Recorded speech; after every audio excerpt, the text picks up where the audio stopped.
and welcome to our first news desk of the year. I'm Alex Forrest-Whiting. And I'm Amian Isif. And this week, we're looking at tech billionaire Elon Musk. He spent the last few weeks using his own social media platform, X, formerly known as Twitter, to attack various European governments and politicians. He's called Germany's current leader an incompetent fool and Germany's head of state a tyrant. He's also endorsed Germany's far-right party, the AfD, and it doesn't stop there.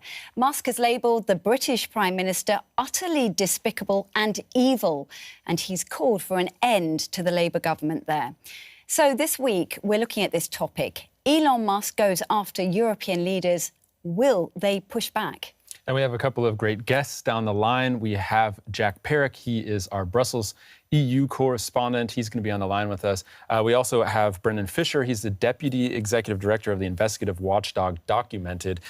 He's also a lawyer in campaign finance, and he's been looking into Elon Musk's role in the U.S. elections, Elon Musk, his role in the U.S., and we also want to explore why he is now facing down Europe, essentially. So we're going to talk to him. We also want you guys to come up with some good questions for him. Yeah, let me just introduce you to the rest of who is sitting around this very big table.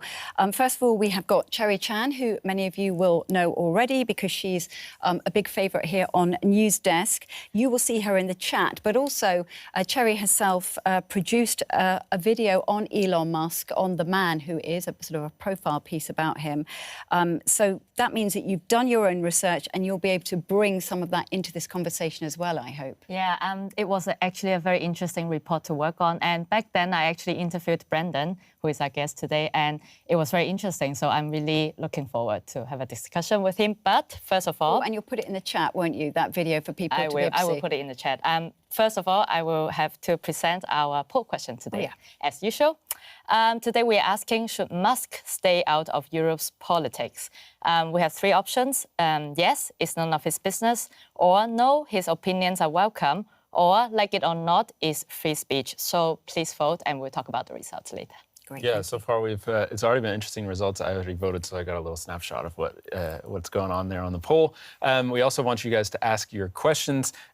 We have already gotten some comments in our community post, which we always post about 24 hours before we do the show. I thought this was interesting. Lynn Geppy said that she's an American. She said, Elon Musk spoke out against interference by foreign countries in our elections. He now needs to heed his own words and mind his business and stop trying to interfere in European affairs. And then Situ Han replied, no, man, it's called revenge. So that's a little insight into what their theory is behind why Elon Musk is getting involved in UK elections, German elections, things like this. And we'll be hearing a lot more about that. Let me introduce you to the rest of the table.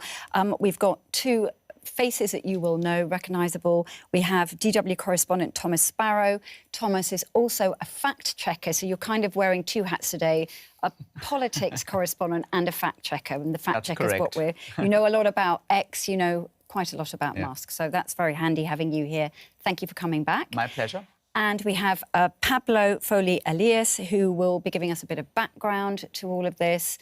And in fact, why don't we start with that? You've been trolling through... Can I say trolling through? I mean, sure. Trolling through Elon. Trolling or scrolling through the Elon Musk? Just for the record, I'm not a troll, OK? But I mean scrolling. Sure. Not trolling. Through his many, many, many tweets on X. Even though you're not actually on X yourself.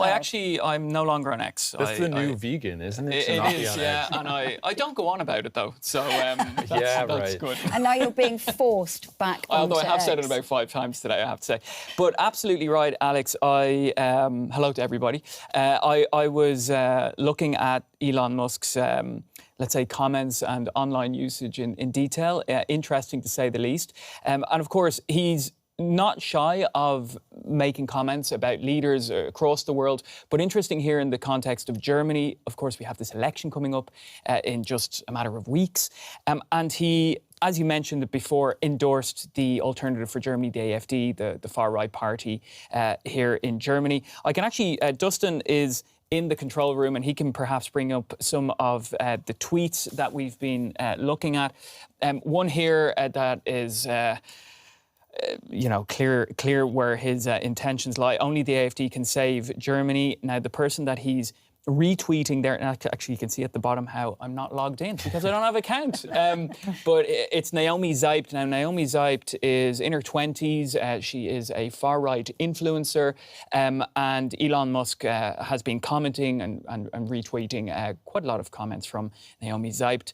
And essentially, he's not shy of his support for the AfD. We've seen that with Elon Musk. Naomi Zeibt is in that demographic of younger voters here in Germany where the far right seems to be sort of doing quite well. They're definitely increasing the number of voters among younger voters, which wasn't the case in the past. So that's something which I think we will be discussing probably in the next few weeks as we approach the 23rd of February here, which is the election day in Germany.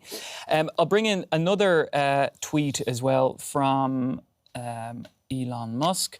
I've got to do it. It's a bit clunky. Now, this is once again Naomi Zeibt. She posted this comment saying that the president of Germany, Frank-Walter Steinmeier, sorry that you can't see it so clearly, he threatens election annulment due to X interference. It's a question. Since Elon Musk endorsed the AfD, the establishment is prepared for tyranny. President Steinmeier warns he will reject the election. He rejects X election interference. Just like in Romania. Now, Romania, of course, they had an election which was then essentially annulled. It went back to the courts. And this is what was posted by Naomi Zeibt, this far-right influencer. Now, in reference to that, I have to come out and I have to show you the response from Elon Musk. He said, Steinmeier is an anti-democratic tyrant. Shame on him. Now, you've been following this, right? So can you give us a bit more context?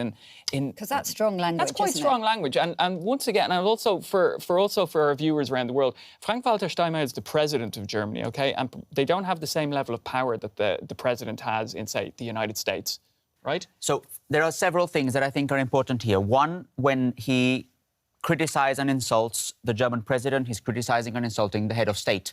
So not the head of government, but the head of state. So very important figure in Germany. Second, if we look at the way that Musk is using his X account, he is commenting mostly on other voices.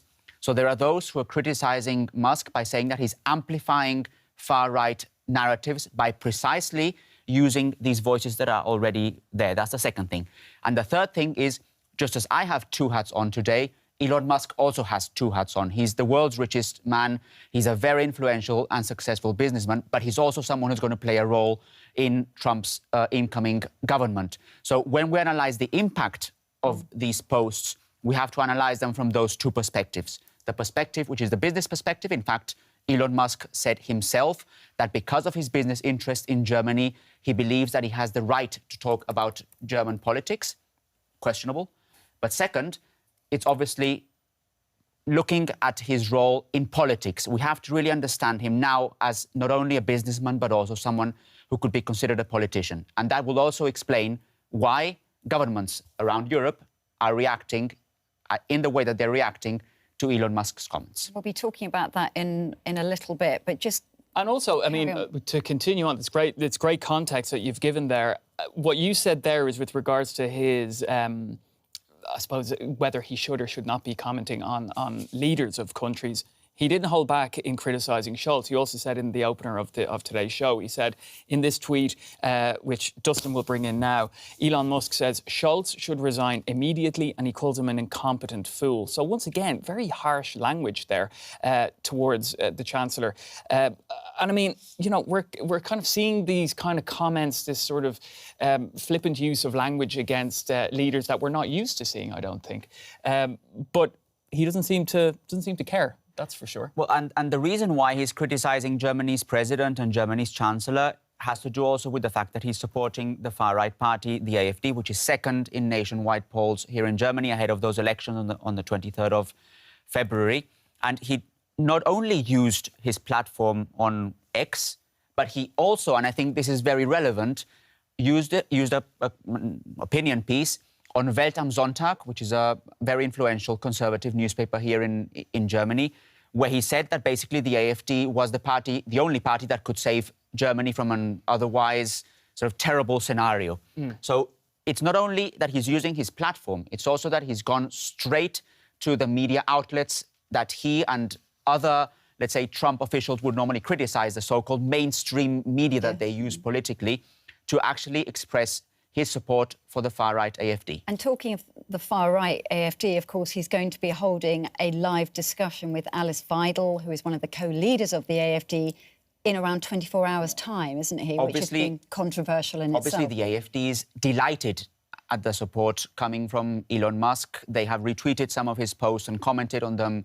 And basically, they see this, the AFD, as a chance to gain even more popularity, even more votes, even more attention ahead of that election on February 23rd. And one way in which they're planning to do that is by having this conversation on X this coming Thursday, which, by the way, is very controversial. So I'm sure that we'll be talking to Jack in Brussels about it, but it's not entirely clear to what extent this is soundly legal, let's say, to put it that way, this conversation that they're having. There's also a lot of debate in Brussels as to whether the European Commission should investigate X for this platform. We'll be discussing that in a minute, I'm sure. But basically, what I'm trying to say here is Elon Musk, Alice Weidel meeting on Thursday. This is something that's going to be followed by many people here in Germany, and there are plenty of questions and a lot of controversy around it. I think, and also before we get into the details of what he has done to European politics over the last few weeks, we need to add a little bit more context here, because I don't think we would be talking about this if it wasn't somebody specifically as powerful as Elon Musk.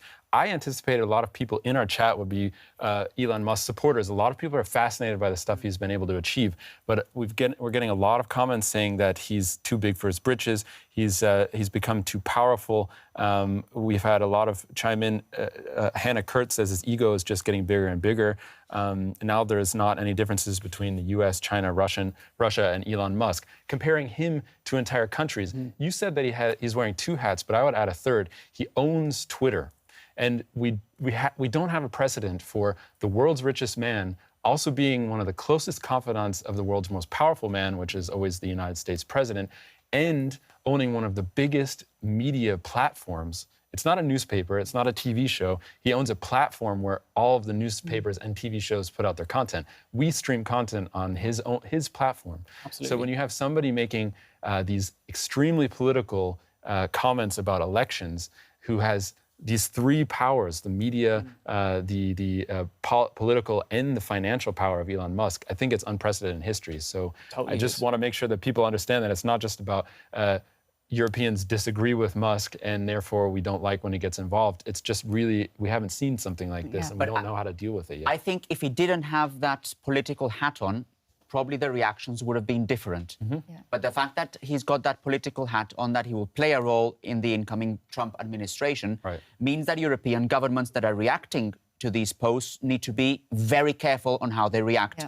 Because at the same time, they don't want to end up having bigger problems with the Trump administration. So if Musk only had the two hats, let's say without the political hat, so the business hat, and owning X, I think that the debate would go in a very different direction. I probably even think that some of the leaders wouldn't feel the need to reply to some of his comments. But the fact that he also has the political hat, that you're always thinking in the back of your mind, he's someone who's close to Trump. Absolutely. And it's a relatively recent sort of addition or hat that he has that he's started to use. And we've been focusing quite a bit there on Germany. Just briefly, it's also been the UK that Musk has been targeting. You're absolutely right. And I've got a tweet here. And also, once again, very harsh language. So if we bring in the tweet here, Dustin will bring it up. So for some context, he's been very critical, Elon Musk, of the UK government. It says it there. Starmer is evil. Starmer, of course, Keir Starmer, the British Prime Minister. He's been very critical of Keir Starmer and the UK government.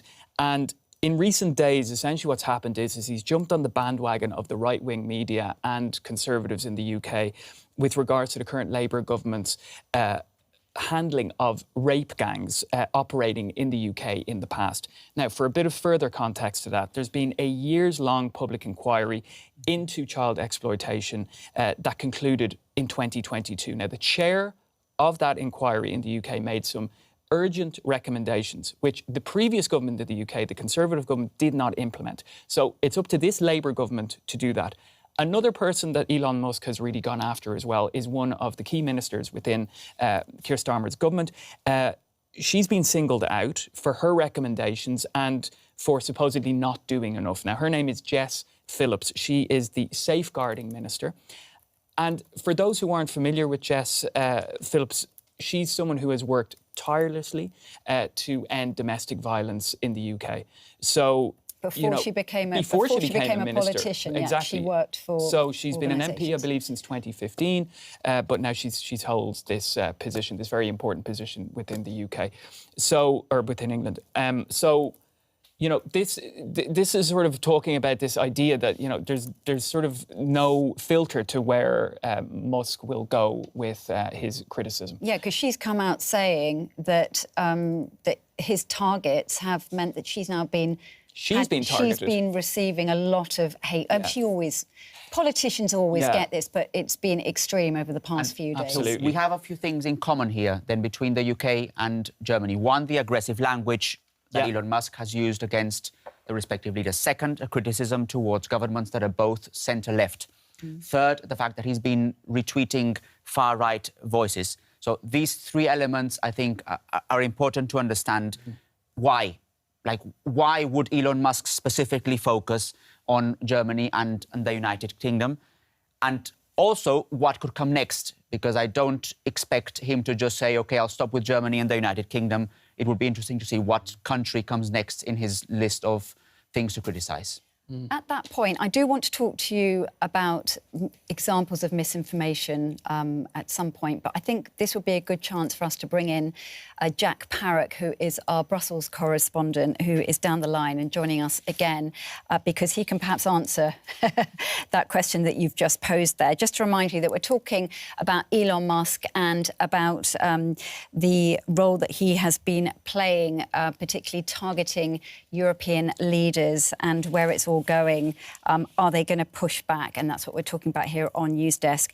Jack, thanks very much for being with us. Just before we talk to you, I would like to play a little section of interview from Macron. That's the French president, Emmanuel Macron. He's been talking about the power of Musk. Let's listen to that and then we will have a chat. 10 years ago, if we had been told that the owner of one of the largest social networks in the world would support a new reactionary international and intervene directly in elections, including in Germany, who would have imagined it? This is the world we live in. So there we have Emmanuel Macron there saying intervening directly in elections. That was the key phrase there, including in Germany. And of course, that's following those tweets supporting Germany's far-right AfD, as we have just been hearing from Thomas and from Pablo. We also have had the Spanish Prime Minister, Pedro Sanchez, just a couple of hours ago, accusing Musk, without naming him, it has to be added, of stirring up hatred in Spain. I think we can see some of the words that he said, but I can read them out. There we go. The international ultra-right that we have been opposing in Spain for years, led in this case by the richest man on the planet, openly attacks our institutions, incites hatred, and openly supports the heirs of Nazism in Germany. So very, very strong language there from Pedro Sanchez. Jack, what do you make of all of that, of the fact that these politicians across Europe are now beginning to hit back? Yeah, they really are. I think it's very interesting to see not only politicians speaking about Elon Musk and what he's saying, but also across borders. So we're seeing Emmanuel Macron talk about what Musk is saying about Germany, and we're hearing the Spanish Prime Minister, Pedro Sanchez, speak about what's happening in Germany. Normally, European Union leaders, especially when they're not from the same political factions, tend to avoid commenting across borders, especially about what's happening in elections. And I think that shows fundamentally how concerned they are about what Elon Musk is doing, about the power that he wields because of his platform X, but also what we're seeing is the strong reactions that the leaders, for instance, Keir Starmer, for instance, Olaf Scholz, other leaders are having to make, shows that they're concerned about how this could affect the whole of the European Union, the whole of the sort of democratic processes as well. And that's why they're coming out so strongly against what Musk is saying. It's a very, very interesting period. Because it has put them in a very difficult situation, hasn't it, Jack? Yeah, it does. Firstly, it shows the effect that Elon Musk can have. The fact that we're sat here talking about it, frankly, I mean, to what Amian was saying a little bit earlier as well, we are sat here talking about this. Whether we like it or not, when he makes these statements, everyone's listening. He also has huge power in the United States, and all of the European leaders, all of the European Union's institutions here in Brussels, where I am and where we report for DW, are so concerned about what it's going to mean, not only for the issues of democracy, which is fundamentally what this is about, but also about the issues relating to trade, to digital sovereignty and democracy digitally as well, separate. So if they get into big fights with Musk online, for instance, and then he tries to affect in some way the democratic processes in an individual country, that affects their own electoral processes, but also their citizens. It's so multifaceted what's going on right now, and their relations with Trump and the new White House, which they're super concerned specifically about trade around. I wonder if you could talk a little bit more about theoretically what Musk actually could do to European countries besides just amplify far-right voices or speak out against them. We had somebody in the chat say that they compared him to the pasta monster. It might be a reference I don't get, but they said if you ignore him, he goes away. But that's not the case, is it? I mean, he has some real power in Europe. He has investments, he has political connections and things like this.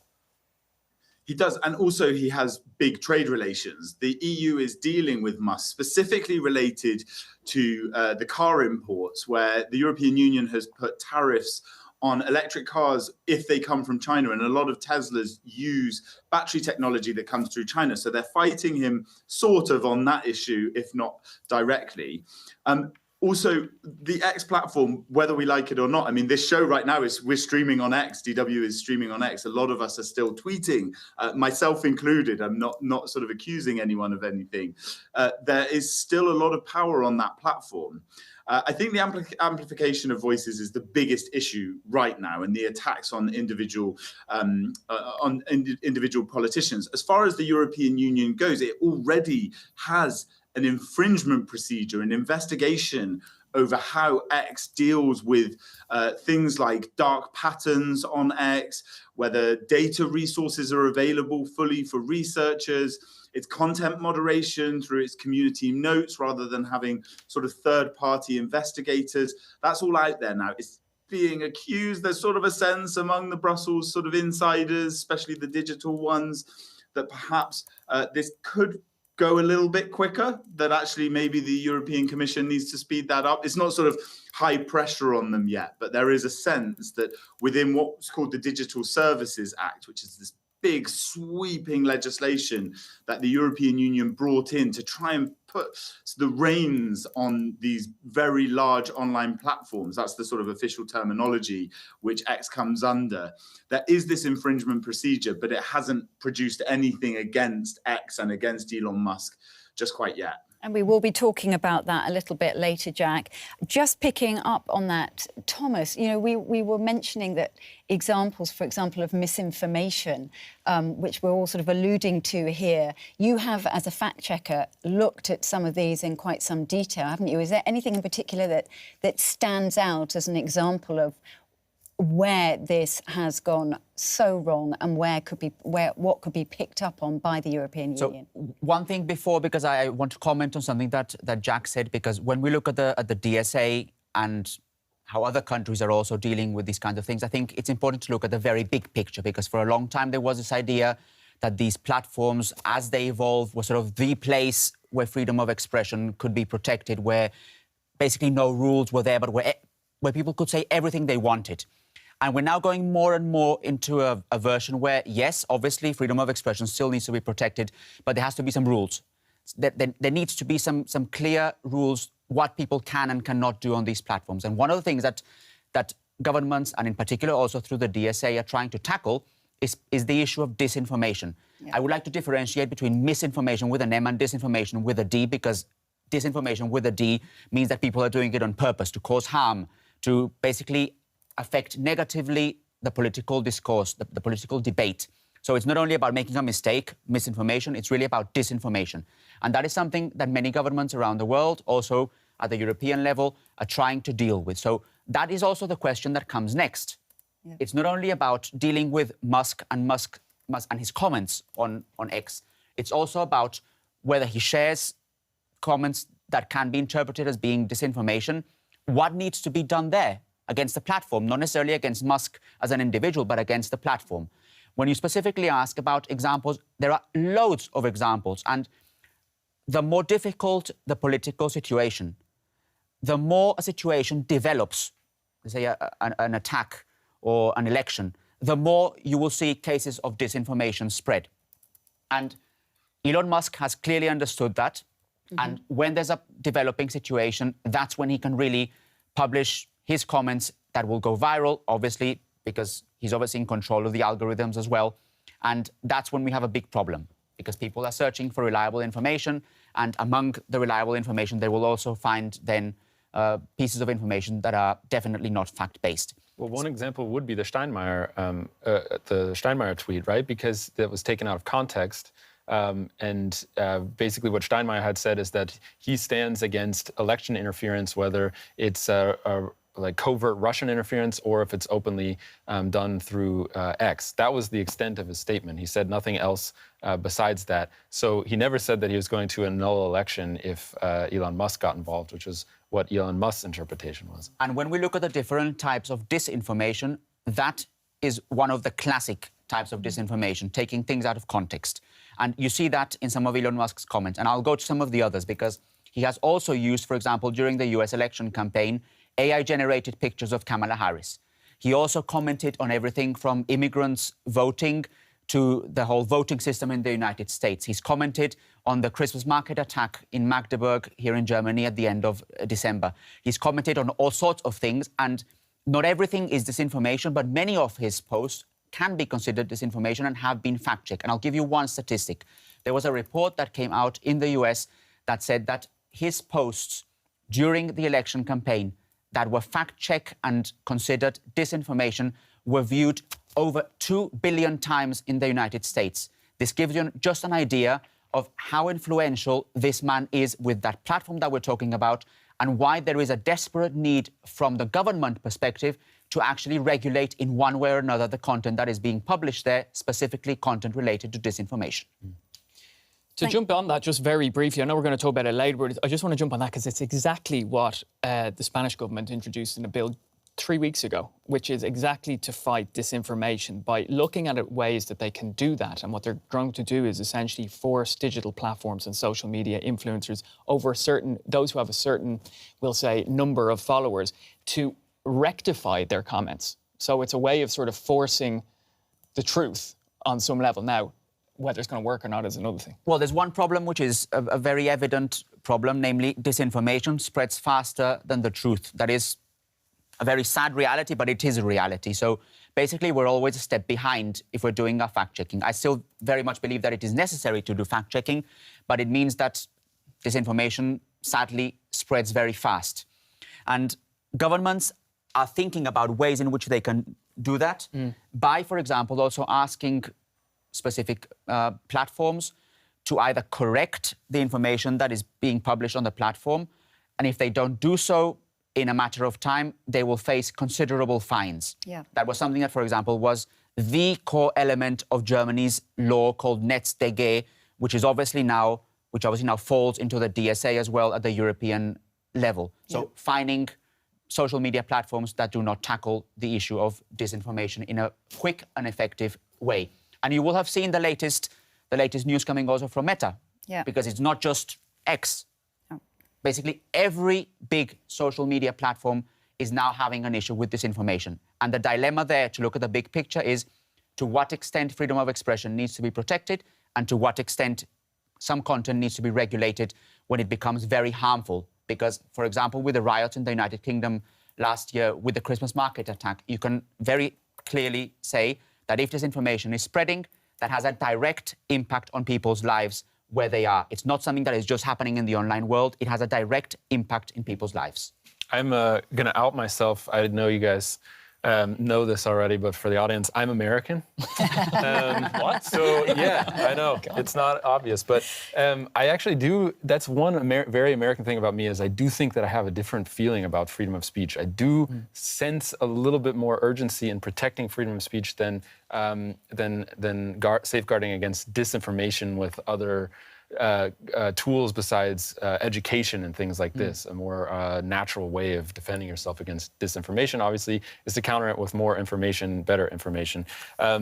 So my question is, where does this go beyond the debate over free speech? We had a comment from Roka Stolga says it's not about free speech, it's about allies being respectful to allies. And that's the question of Musk is an exception here in the fact that he's one of the most powerful people in the world. And his tweets and his statements should be different than the average Twitter user, right? So if you make, because of what Musk does, you make a law against posts on Twitter, then that is definitely going to affect people with less clout than Musk more than it is going to affect Elon Musk. So I want to actually throw this back to Jack and ask, what is Europe doing maybe behind the scenes politically, diplomatically, to make sure that it can maintain a relationship with the Trump administration, with Musk, besides just throwing up new regulations on Twitter or something like this? Yeah, I mean, that's the sort of $1 million question right now. And the issue is that there are different positions amongst the different countries. You have to bear in mind, the European Union has within its midst leaders like the Hungarian Prime Minister Viktor Orban, who's shaking hands with Donald Trump, best friends, you know, out there in Mar-a-Lago. Robert Fico, the Slovakian Prime Minister, can veto things that happen in the EU, in the discussions here. And also, I've been speaking to some EU officials, and this is a little bit of a sort of outlier at the moment, but there is a very clear awareness that at the moment, Musk and Trump are in lockstep, right? They're friends, they're getting on. Musk is there to sort of, you know, delete the bureaucracy from the US administration and remove it. That's his job in this department of government efficiency, as it's called. But also that you have to remember that the Europeans also saw 5 years of the last 4 years of a Trump presidency, right? When he was in power between 2016 and 2020. And they had to deal with a number of different interlocutors in that time, throughout that time. And that Musk and Trump may not always get on. So there's some trepidation from a European perspective to go too hard. They understand he's sort of part of the administration, but he has his own business interests at the moment specifically. And that Trump, for all of the bold statements, actually the big thing that Trump caused when he was in power last time was firstly issues on foreign policy, so dealing with Vladimir Putin, with Kim Jong-un in North Korea, etc., but also on trade issues. And Trump has been talking tariffs. It was his favorite word. He might not want to come in so strongly on this digital issue, despite all of this stuff. Mark Zuckerberg moving to community notes, as he said just yesterday. Musk sort of attacking all these. This might become a headache for the Trump administration as he tries to bring in these tariffs. From a European perspective, everyone that I've spoken to right now is like, listen, we've got this done. The DSA was done, and we've got this in a strong way. It worked. The DSA has sort of already proven to work, specifically against TikTok. So TikTok brought in this TikTok Lite thing, which was to incentivize, especially young users, to use it. It gave tokens and coins to people that actively used it more and more to try and get young people addicted, as it was accused. The DSA brought in used its sort of mechanisms to ask TikTok how they were going to do this. What the DSA does is it says, if you want to change your methods, you have to come to us with a risk analysis assessment, and we'll look into whether that falls in line with European Union law. And it stopped TikTok from even bringing that in. They didn't bring the risk assessment. They just gave up on that. So the powers that be here in Brussels do feel that they have some teeth against some of the big tech companies already. Elon Musk is under an infringement procedure but is yet to actually have to face it. As I said, it's moving quite slowly. But there is a sense that they can force the hand at some point of some of the big tech companies. They're not feeling toothless quite yet. I think the reaction in Germany to what happens with this vital interview on X, I think that will be a real barometer going forward, because supporting a far-right party in Germany as an external factor is just it's such a strident move, for to sort of put it mildly. Yeah, and Thomas, you would just put your hand up there very politely. I want to speak. Yes, you can speak. And European officials are actually looking very closely at what happens during that interview between Elon Musk and Alice Weidel. But if we look specifically at some of his comments in the last few days, and I'm going to focus on one specific one, Reform UK, and Nigel Farage. Nigel Farage one day is seen on a photo. So hang on, we just have to explain who Nigel Farage is. Nigel Farage is on the very right of politics in the UK. He was the man who really pushed through Brexit. That was Britain leaving the EU. He's great friends, it appears, with Trump, and was apparently great friends with Musk until a few days ago, Until a few days ago. He's an MP in the United Kingdom, and you saw him in a photo in Mar-a-Lago, I think it was, with Donald Trump, and then he was apparently best friends with Elon Musk until Elon Musk changed his mind. What I'm trying to say with this is both Donald Trump and Elon Musk are known to be very impulsive. They can change their minds very quickly. So this can also explain why European leaders are sort of waiting a little bit before coming out full force against Elon Musk, because things can change tomorrow. If Elon Musk and Donald Trump don't get on tomorrow for whatever reason, then all of a sudden Elon Musk will no longer be part of the US administration and we have a completely different picture. Okay. So that explains why there's been a little bit of caution, for example, when it comes to the reaction that you saw from Keir Starmer, the British Prime Minister, for example, when you saw the reaction from German Chancellor Olaf Scholz as well. And we're just talking about the US, so I would like to bring in our next guest, but just very quickly, Starburst, I'm just jumping in on your on the chat here. Yeah, thank you. But Starburst said, in response to when we were talking about the difference between misinformation, disinformation, but Elon is not wrong to say Scholz is incompetent. This is not disinformation at all, with a smiley face. Now, obviously, we're not going to comment on that, but that is this whole difference between disinformation, misinformation and views, personal views as well. So we're not stopping personal views. We're talking about actual disinformation, where wrong information is put out on purpose, and that's what is spreading. And that's not based on facts, because you can comment on a person and you can think whatever you want about that person, but a very different issue is if you publish something that can be, in a very concrete way, debunked as being misleading or being false or being fake. That is very different than explaining your personal opinion on politician X, Y, or Z. So disinformation specifically focuses on these issues that are not fact-based. It's not a personal opinion in one way or another. Thank you. It's good to repeat that, actually, and so that people kind of know the difference. I think it's great. So I want to go to Brendan now, and then I think we'll have a little chat with you about what's going on in the chat, because it's very lively. But I want to bring in Brendan Fisher, who is from the investigative watchdog Documented. So he's joining us from Washington, D.C. Thank you very much for joining us. It's great to have you on. You're also a lawyer who has been specialising in US campaign finance. That's one of your many hats. I am curious, though, just to hear your thoughts on Musk himself and why you think he's become so interested personally in politics. Is this all about business, or is this ideological? What's your take? Well, thank you for having me. And I think it's both. I think it's both that Musk realizes that his influence over politics is a means of protecting his bottom line, advancing his business interests, his financial interests, as well as advancing an ideological agenda.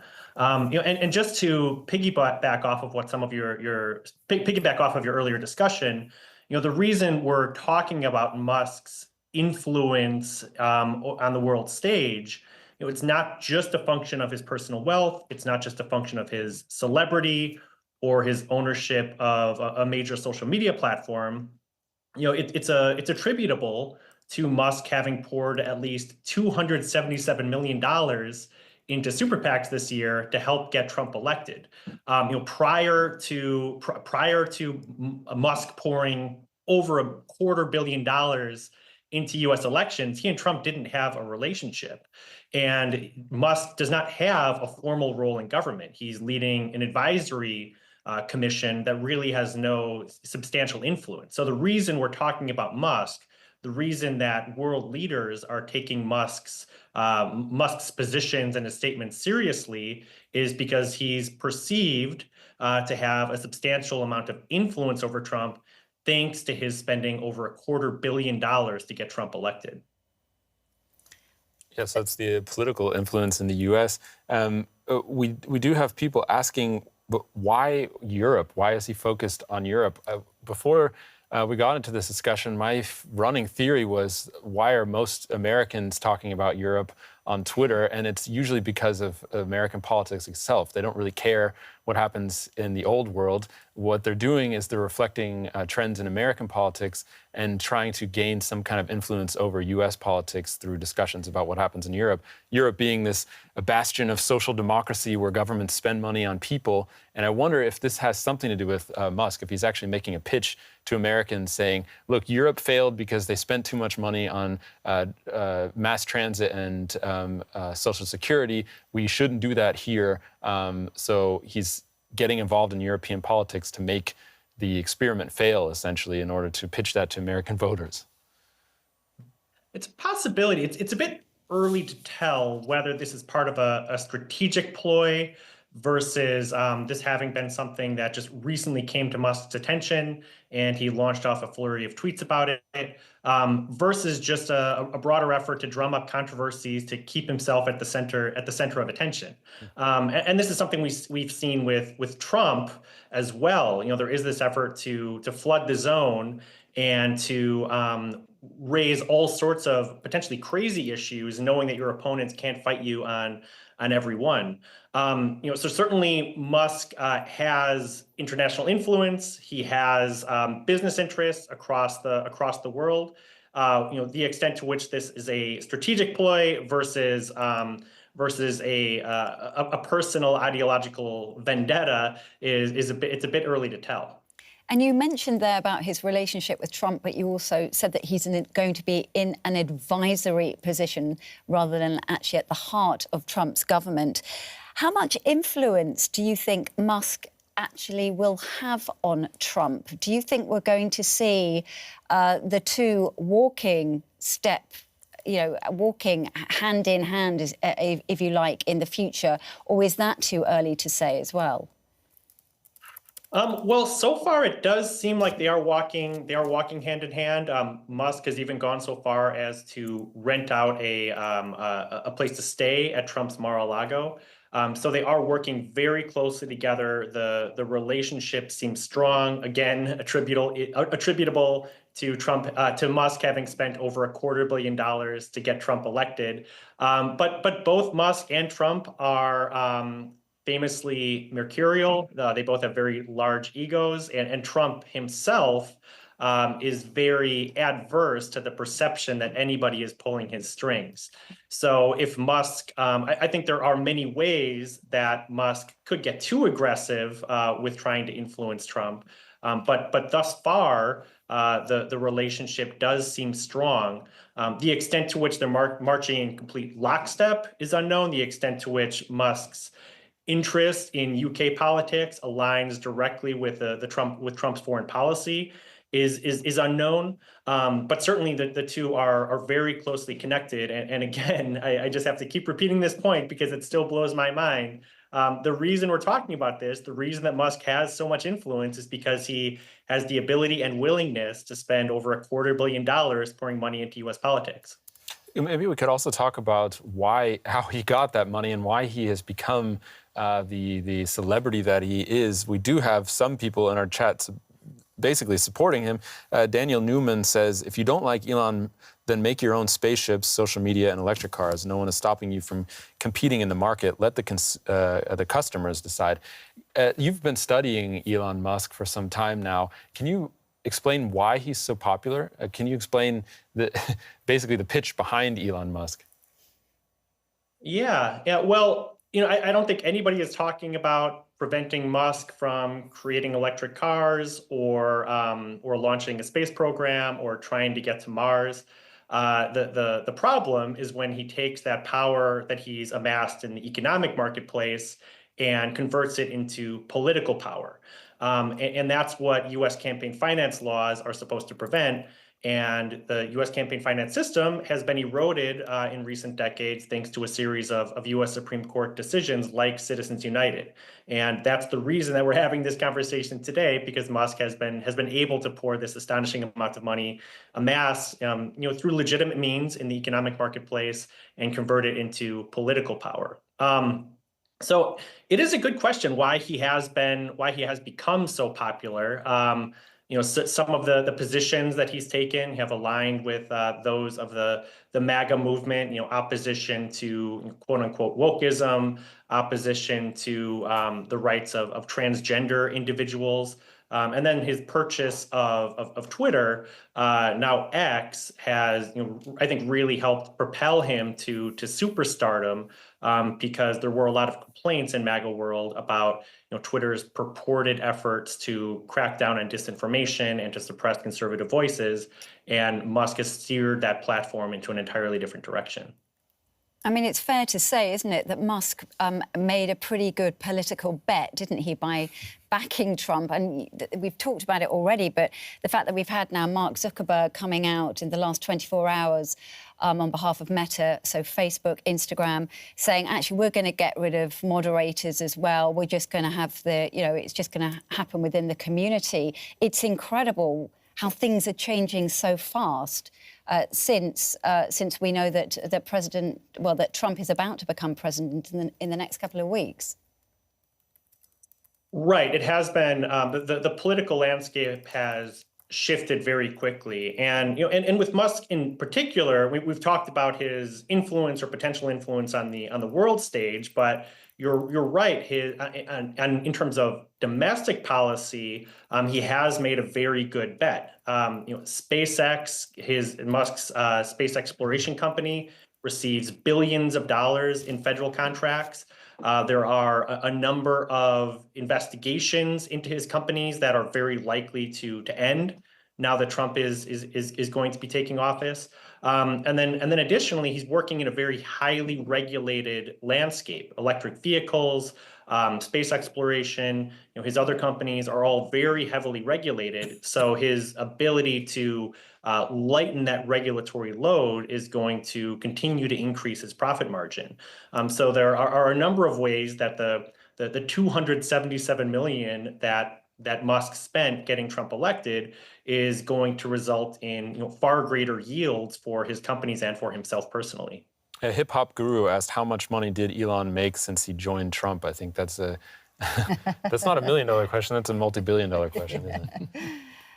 It's a lot. Tesla and SpaceX, I think both of those have increased in valuation because the market has perceived that Trump is going to treat Musk's companies in a much more light-handed regulatory manner. And many of the open investigations into Tesla, for example, are likely to go away. So it's not just Musk that's perceiving the Trump administration as being good for him. It is the market. It is investors who perceive that that Musk's bet is going to pay off and his companies are going to become much more profitable under a Trump administration.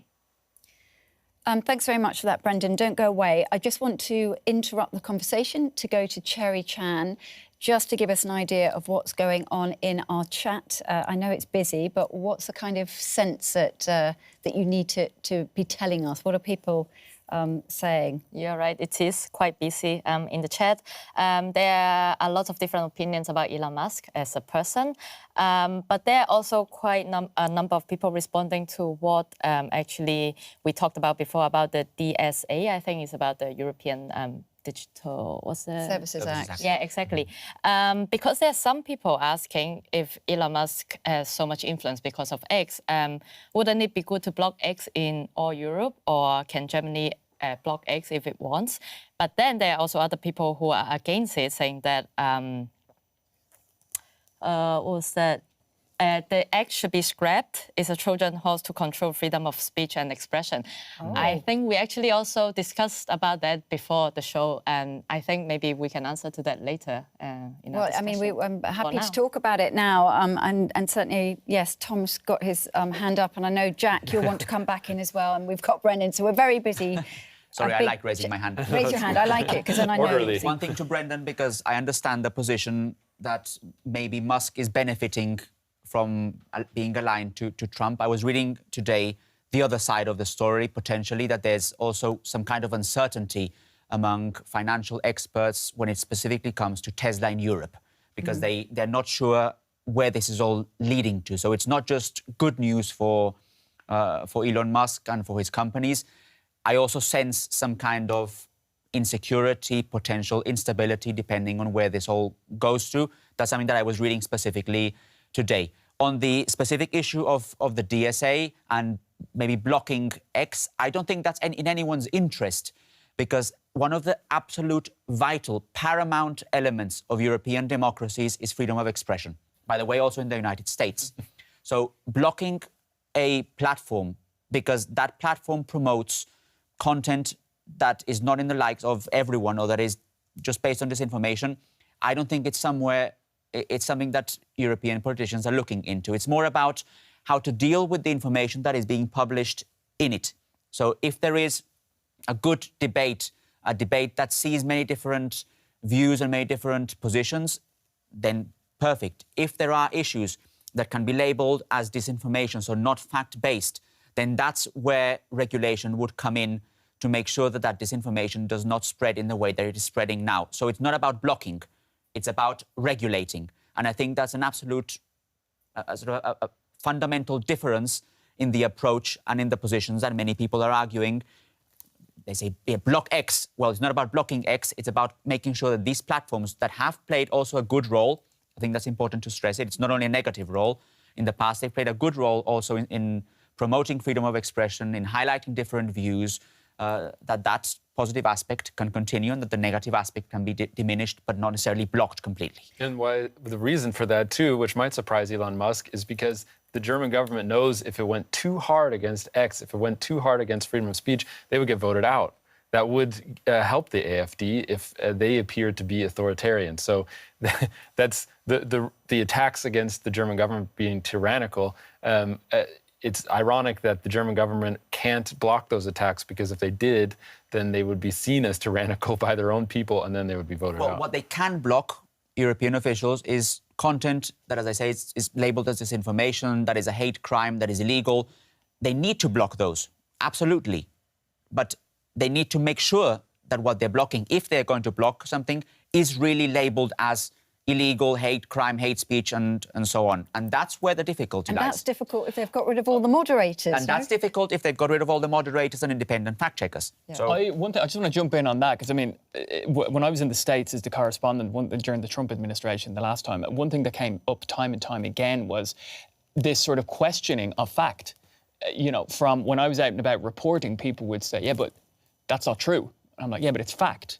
Yeah, but who controls those institutions that are creating this fact? And that was, then you fall into a problem, because how do you then prove to these people who don't believe that the fact is fact? And it's sort of a difficult problem. Well, fact-checking did make a bad name for itself during the Trump years, because I think some people went too far with it. I think the whole, the Russiagate, you had a lot of fact-checkers claiming that what they were doing was they were proving something was false, when really what they were doing is saying there's no evidence for it, and then it later came out there was. Things like this. I mean, Meta got in a lot of trouble when they took down posts saying that the lab leak theory had evidence behind it, that COVID was created in a lab and spread through a leak in a lab in China. But that's not disproven at this point. So what they were doing is they were taking down posts for things that weren't proven, but they also weren't disproven. So it's not actually a fact check, it's just controlling information. I think in some ways they did go too far. Very briefly, that's the reason why Meta, in part, announced that it was stopping its fact-checking services. And let's just bring back in our guest. Brendan, you're listening to all of that. We've been sort of talking there about freedom of expression, freedom of speech. Of course, Elon Musk hailed Twitter as a bastion of free speech as soon as he bought it, and that's what he's been pushing for ever since. He told the European Commission in November, X strives to be the town square of the internet by promoting and protecting freedom of expression. And also interesting, following the US election, he told X users, "You are the media now," when we were talking about, you know, the mainstream media and who to believe and what's a fact and what isn't a fact. I'd just love to get your view about this freedom of speech, freedom of expression, and to work out whether it's different in the US compared to, say, Europe. Amir has already been talking about it. He himself is an American. But is there much more protection, do you think, in the US because of that First Amendment? Can you go further? There is much more legal protection in the U.S. as well as there are, you know, broadly held norms in support of free speech. You know, and you know, but that being said, despite Musk's claim that Twitter or now X is a bastion of free speech, you know, he did recently suspend the accounts of many individuals who were criticizing him and who were taking a position contrary to his about H-1B visas. You know, I think one thing I would say in terms of this discussion about potentially banning or limiting the reach of X in European countries is that I don't think it would make any real difference, at least when it comes to Musk and his influence. He is the world's richest man, and again, he has this enormous amount of influence over Trump and the Trump administration, thanks to his $250 million in political spending. So if Musk wants to raise a particular issue about UK politics or German politics, he has any number of other avenues available to him. He could issue a press release, and it would likely get picked up in many traditional news outlets across Europe. And world leaders are still going to be very closely paying attention to what he says, you know, because of that influence that he has purchased with the Trump administration. So banning Musk's reach on X in Europe is not going to really, you know, change the disruptive nature of his recent interest in UK or German or European politics. Let's bring back in Jack, who is in Brussels as we speak. Jack, is there any possibility that the European Commission would consider banning X or any other social media platform?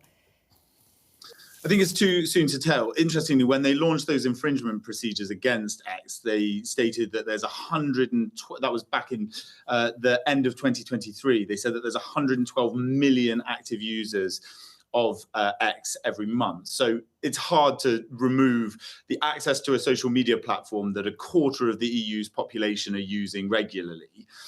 But they want to be seen to go hard. Now, what's interesting is there's a big shift here in Brussels in how this works. When the DSA was launched, the Digital Services Act, the guy at the head of that was the French commissioner in the last European Union political cycle called Thierry Breton. Now, him and Musk had any number of spats on X where they would quote tweet one another, get into these big fights, really get into it. Also, the former competition commissioner, Margrethe Vestager, she was Danish, she was going quite hard against him. They would launch different, she was in charge of sort of competition, not only with X, she's launched a number of different cases, antitrust cases against Apple, against Google, against most of the big tech companies. But those public spats were seen in some way as the European Union sort of perhaps losing a little bit of dignity. Some people were sort of cheerleading Thierry Breton, go on, take on Elon Musk, do it for us. And some people thought it was actually better just to let the regulations speak for themselves, and that they were getting drawn into those battles that a lot of leaders did with Donald Trump in the first Trump administration. I'd be interested as to what Brendan thinks, actually, from a US perspective, whether he thinks that European politicians, the next EU commissioner, the EU commissioner we have for this is called Henna Virkkunen. She's pretty powerful in the commission, but we don't know how she'll react. She hasn't reacted so far. Does Brendan think that the Europeans should sort of actively speak up, take on Elon Musk, get into big spats with him, or just let it slide and wait and see what happens? What do you think, Brendan? I see, and speaking personally, I see no upside in getting into Twitter wars or social media wars with Elon Musk, or really anybody else for that reason. To the extent that factually incorrect information needs to be corrected, certainly political leaders, other people with influence should use their platforms to correct the record, advance factually correct information. But I see no upside to getting into a battle with Elon Musk or anybody else. That's interesting. You should say that. Yeah, and I think that's the sense in Brussels at the moment, just like, oh, we don't want to do that again. And Ursula von der Leyen, the European Commission president, she really actively worked to get Thierry Breton out of her commission because it brought so much heat. And I think what we're going to see is the institutions of the European Union hide behind the DSA a little bit and sort of let the regulation work. They'll do very formalized press releases and try and push in that manner. That's my prediction. Who knows? Jack, maybe we'll see. But Jack, what about the Commission invoking laws against foreign interference or something like that and going hard that way? Is that a possibility, or is it all going to come down to this Digital Services Act? Yeah, I think it will come down to the Digital Services Act at the end of the day, because when it comes to foreign interference in elections, it would probably be the national governments that would take on that. You'll see in Germany, like you've been talking about, it would probably be the Germans that come out hard against whatever maybe happens with Alice Weidel in this sort of this interview that we're all waiting with bated breath to see how it goes down. It's a big question. Does ignoring someone shouting loudly get them to go away, or does sort of engaging with them and trying to get them to calm down and fall in line work? It's a question of tact at the end of the day, and I don't think we know what the European tactics will be. Perhaps there will be some big splashes. Maybe this interview, maybe it'll be something later where the Europeans will really stand up. First of all, Thomas, you wanted to react to that. Well, I agree with Jack that I see European leaders maybe hiding behind the DSA, specifically when it comes to Germany and to this expected Alice Weidel interview tomorrow with Elon Musk on X. I think the risk that the German government has and the risk that other parties have beyond the AfD is if they react too loudly, what they're actually doing is increasing the agenda of the far-right party AfD, something that they don't want to do.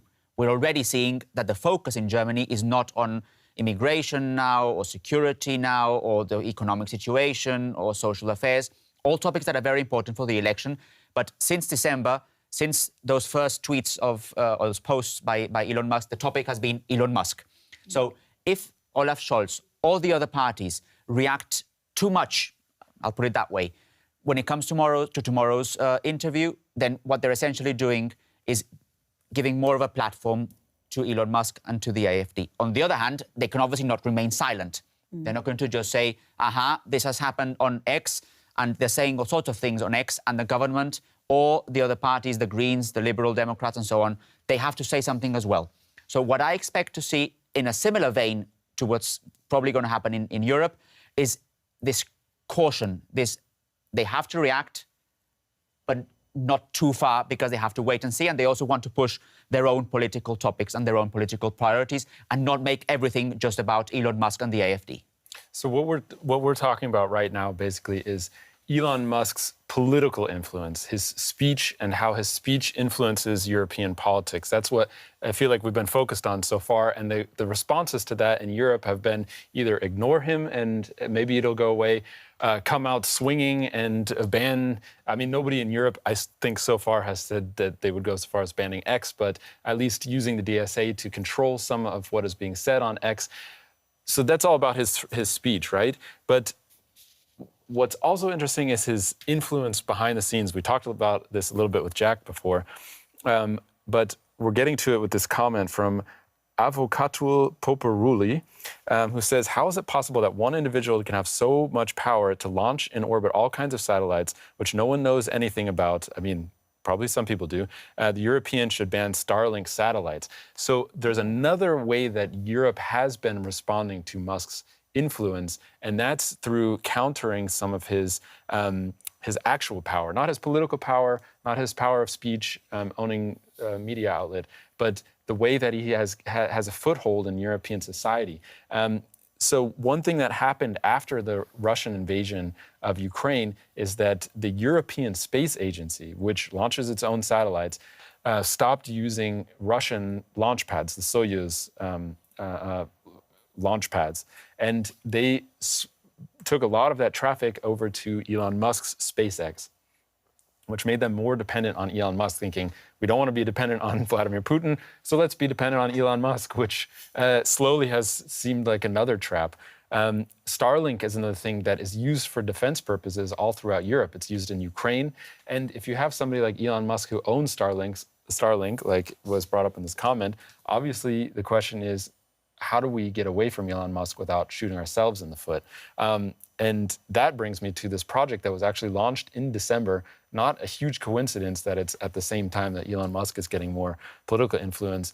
We have a clip that we can play. It's basically the European Union's answer to Starlink. They want to build an alternative to it so that they're not dependent on Elon Musk. And we can play that clip for you.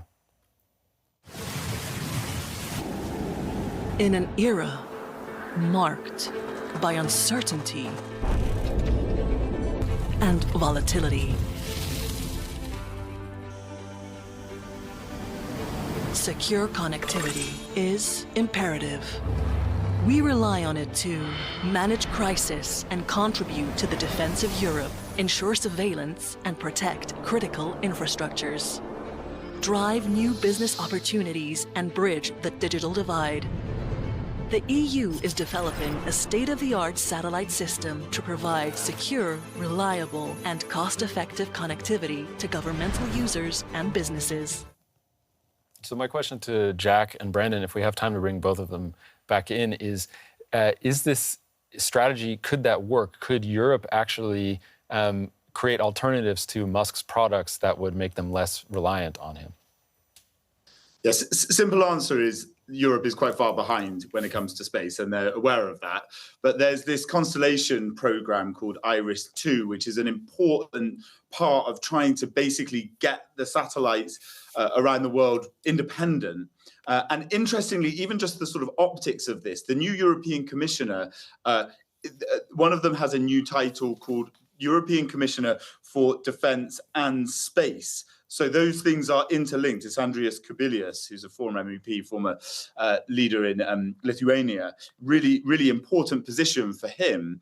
And essentially what they're trying to do is get some independence. But like you say, launchers are a massive problem for the Europeans. We don't really have the capacity to do that at the moment. There's a lot of discussions. There's actually a conference at the end of the month called the European Space Conference, where they will be discussing how can we do this more and more? How can we make sure that the Europeans have our own capacity for this? There is a bit of a side note. The Europeans do have some power. The Galileo program, the Copernicus program, space observation. We're good in some senses and we have something to sell there. But as far as defense goes, and as far as the things that Elon Musk says about space, right, we're going to go to Mars, the Europeans just cannot compete in that sense at the moment, despite what they say. Specifically, and this is really important, it's not that the European companies don't have the technology. It's entirely down to funding. And what you're seeing in the States, as you've said, that it's not just Elon Musk is like looking forward to this Trump presidency. I've spoken to so many different CEOs and analysts who say the American CEOs are about to flood the market with money. And when that happens, the Europeans are going to be left even further behind, specifically when it comes to space. I mean, it's hard to see. I'm certainly no expert on space, but this is just what I know from recent years following this kind of stuff. There's a lot of lag.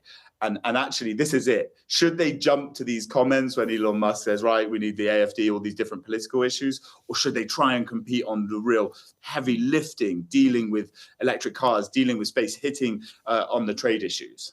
And Brendan, I don't know if you're able to comment on this at all.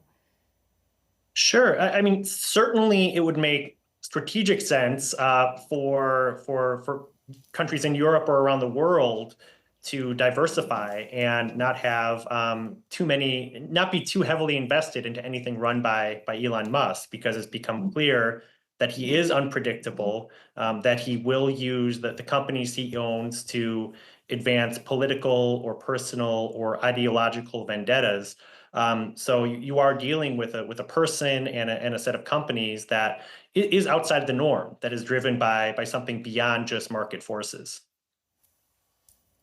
Quite a few comments on what you were talking about there. Yeah, well, I have it on you can't see it. Yeah. I was just looking at the chat and a various reaction to when you started talking about what the EU could do. Yeah, we have people saying that it's basically a failure, that the EU's answer to the GPS is Galileo, which is a failure. The Starlink thing is the alternative. Iris is really just getting started, and people are still relying on Musk, which also goes back to why a lot of people feel inspired by him, because he happens to be, it's not a coincidence, there's something about him. I mean, he's developed all these companies that are doing really progressive, interesting things that has left a lot of Europe basically in the dust, wishing that they had something like that. The thing is that Elon Musk is not like a space satellite expert, right? He's not like some inventor who went and did this. He got the right people and did it, and that's what a lot of the Europeans are saying. Like we haven't had a European Elon Musk ourselves. We don't have someone. We've got great technology in Europe. We have, frankly, a very powerful economy that can be used in this sense, but we're starting to fall behind. And there's a lot of discussion about competition at the moment. Specifically, there was a report by the former Italian Prime Minister, former President of the ECB, Mario Draghi, who said that we need 800 billion a year to step up competition, investments, 800 billion in investments. And it's just not coming from anywhere. There is money in the European systems, but in order to compete, according to Draghi, we need to find that money and get moving. And this is kind of it. If European politicians get dragged into sort of dogfights online with Elon Musk, does it help their cause in trying to compete with Americans? Does it help their cause in trying to work with the Trump administration rather than against it? I mean, we'll wait and see how it works, especially whether the EU politicians decide to get into those arguments. Yeah, Andre Aria from our chat says Musk. Oh, it just jumped away. But Musk is in some way kicking Europe to do something on its own. US and Europe are actually working together. That's a very positive take from all of this, but it might have some truth behind it. Brendan, before we let you go, I'd just love to get a final word from you. Do you think a country, a continent like Europe can fight back against what Musk has been doing? Should they fight back? What's your final thought on this?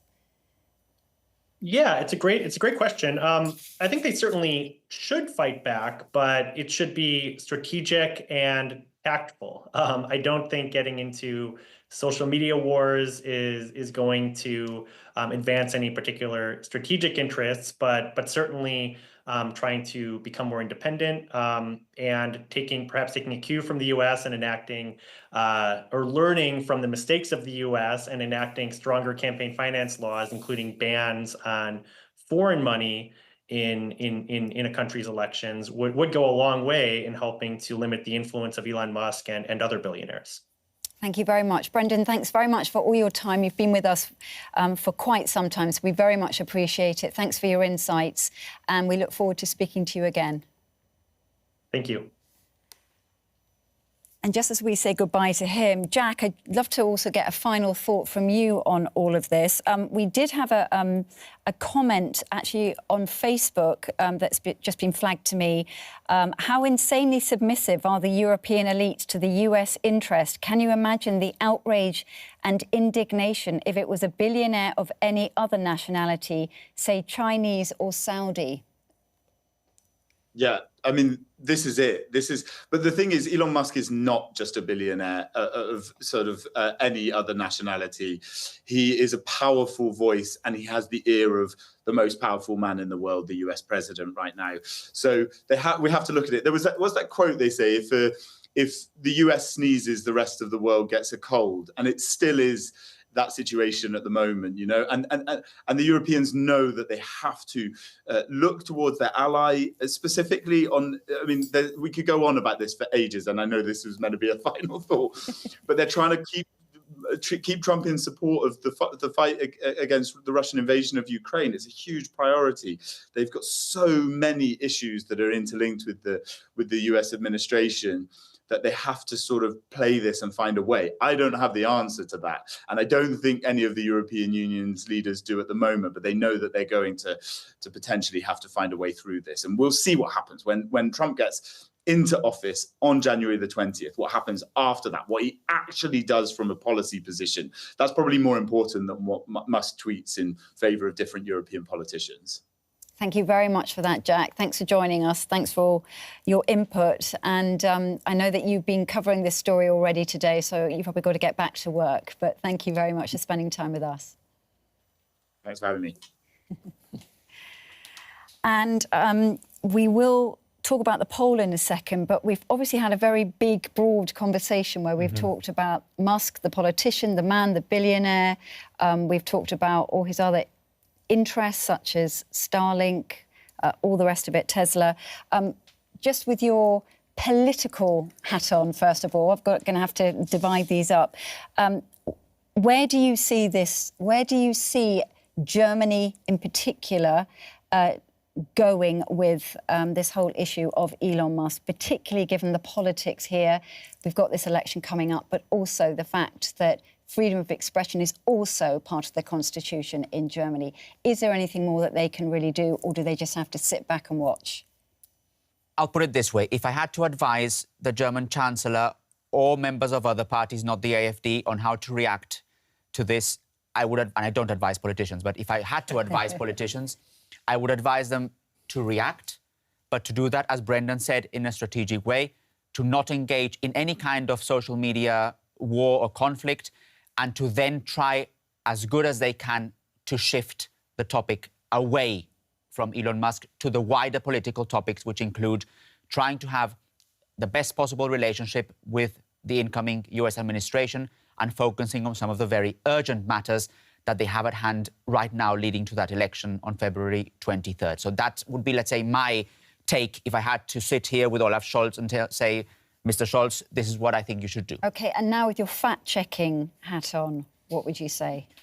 More fact-checking is needed, more accountability, not only for politicians, so not only for elected officials, but also for those who are in an advisory role. So accountability is also there and also vital for people like Elon Musk. So we as fact-checkers, we as journalists should also look very carefully at what people like Elon Musk are saying, not only on their platforms, but also when they publish opinion pieces and other comments. So more fact-checking and more accountability. Thank you very much. Poll, should we get the poll? Yeah. Remind us of the question and what the options were. Right, so we closed the poll a little earlier, but I'm going to repeat the question. Should Elon Musk stay out of Europe's politics? We've got 838 votes, quite a lot. 54% said yes, it's none of his business, actually. I'm quite surprised by how it contrasts with the other comments. 29% said, like it or not, is free speech, and 15% said no, his opinions are welcome. So actually, in this poll, people don't think that Elon Musk should meddle in European politics. Yeah. Is that surprising? It was a little bit surprising to me. I'm not that surprised, actually. But we have to consider that we have a very international audience. Yes. And I think a lot of people are looking at this. Carolina even posted this. She said, shout out to Carolina, as always. She said that if Musk can come after Europe like this, he might also come after countries in Africa and Asia. And that's true. I mean, European countries are strong allies of the US. And I think people around the world are probably worried that the world's richest man is taking the gloves off and just attacking politicians. Absolutely. And literally interfering in elections around the world. Whether it's legal or not is a different question, but he is interfering. Well, he can comment on the politics of other countries. We can argue that. Right, yeah. But what I think crosses the line is the tone in which he's saying it, and the fact that he's also insulting politicians like the German Chancellor, like the UK Prime Minister, and the German President. I think that it has a little different aspect to it all. One thing is saying you disagree with the politics of the Federal Republic of Germany. A different thing is directly, personally insulting the federal president. Yeah. I think there's a difference there. I really agree with what you said before about the disinformation. That, for me, is just so central. I mean, I've been thinking it now for so long. It's just so, through private conversations that I've had, and I don't think we're doing enough, quite frankly. I just don't think we're doing enough here in the EU particularly. I think we're just not, and we really need to focus more attention on that area. I think that's one thing that I've taken away from today's conversation. And by the way, DW is increasing its fact-checking activities very clearly also in the run-up to the election here in Germany. Yeah. I would say, though, I don't want to leave this conversation making it sound like people sitting in Germany are thinking that we're doing everything right and Elon needs to just mind his own business. There's a principle behind powerful people minding their own business, and that's to let democracy function on its own. Absolutely. According to the constituents who are supposed to elect their leaders. It's the principle of self-government. We don't want influence from outside countries, and I think most people can agree with that. That being said, I don't think Germany is doing everything right. Like I was joking earlier, I'm an American. I have probably a different perspective than the baseline here, which is that when you see things happen like politicians being insulted on Twitter and then police show up at their door, this happened. Robert Habeck, who's the vice chancellor of Germany, one of the leaders of the Green Party, he actually pressed charges against somebody who called him a Schwachkopf, like a weak in the head. And so police showed up in this guy's door and searched his house, which wouldn't happen in the U.S. And I'm kind of glad. I think for me that crosses the line. I don't think that would happen in several other countries. Right, in the and I European think Union these are as well. some weak points that Germany could work on and make itself a little bit less vulnerable to attacks from free speech hardliners like Elon Musk, which we've already established he's not really a hardliner, I don't think, but I mean, he does attack other countries for not protecting free speech. Good point. I don't know if you want to say something. OK, shall we wrap it there? Thank you very much, everyone, for being with us. It's been a great chat, really interesting. Thank you for everyone who stuck with us as well and for all the conversations in the chat. Thank you so much for everybody who commented.